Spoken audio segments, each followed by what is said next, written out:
Okay, time to explore more Olympic events. And one of the most fascinating for people all over the world is equestrian events. Amanda Hayes here from Elmcroft Equestrian Centre. Come on in. And you're in full gear. I am. Good to see you. Good to see you. Thanks for having me.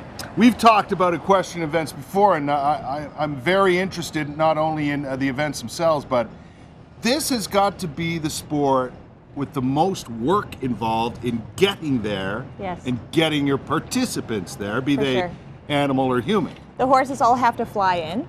They all have passports. They have to fly in. Then they have to go through very strict quarantine, through very strict vet checks. All of their equipment has to be screened, like if you're flying yourself anywhere. Right. They have their own teams of vets, farriers, massage therapists, chiropractic, acupuncture. Oh, and then there are the humans. Yes, then there's the humans that also have, you know, all of their therapists and everything also. Yeah. So. Well, you often see this on TV, this sort of, let's go over here, Amanda, because you really don't get a sense of how large these jumps are until you look at them this way. I'm 6'1", and so the courses in show jumping will range from 1.50 meters to 1.60 meters. Mm-hmm. The widths will get up to 2 meters. A triple bar could be 2 meters wide? Yes, and a triple bar could be 220.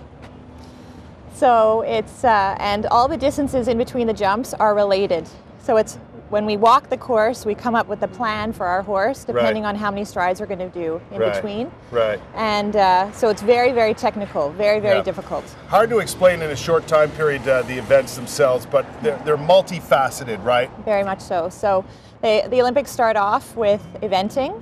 It has 3 phases. It starts off with a dressage competition, which is a flat phase. It's judged on a pattern of movements that's given a score, and those are turned into penalty points. Right. Then they go to cross country, which is really fantastic and exciting to watch. It's over 5.7 kilometers. It'll take between 10 and 12 minutes how do to they gallop. score points in that?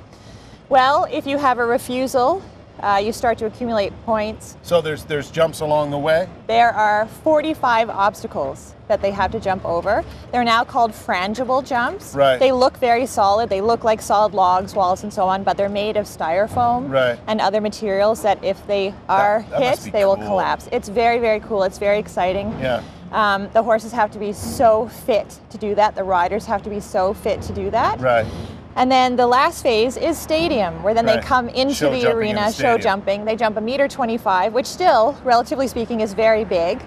And they have to jump 1 round of that. And if they make it to individual, then they have to jump a 2nd round. So if you knock down one of the barriers, it's called a fault. It's 4 faults for every rail you have down. Let's say I took both of these rails, the front and back. No, it's just 4 faults. Okay. So any height that is lowered is just 4 faults. If you have a refusal, it's 4 faults.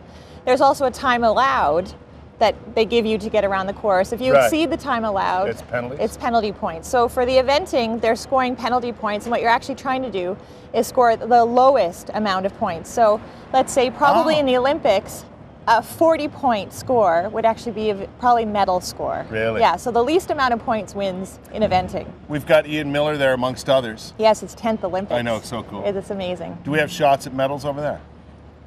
Well, we have... I mean, everybody has a shot. Yeah, everybody has a shot. We have really super riders in show jumping. 3 of them were on the silver medal team from the last Olympics, but they're all on new, young, less experienced horses, kind of the new generation of horses. Gotcha. So they have some international experience, but they really need to probably gain a little bit more. But with a young horse, you never know. They could go and just blossom and just step up to the game and be fantastic. But we're kind of in a rebuilding stage as far as our horses go? I think so, very much. When we lost Hickstead, that was a big blow to the team. So. Yeah. I know it's a lot of fun to watch, and it's one of the most interesting sports during the Olympics. And it's, you know, it's a relationship between the horse and rider. It has to do with chemistry.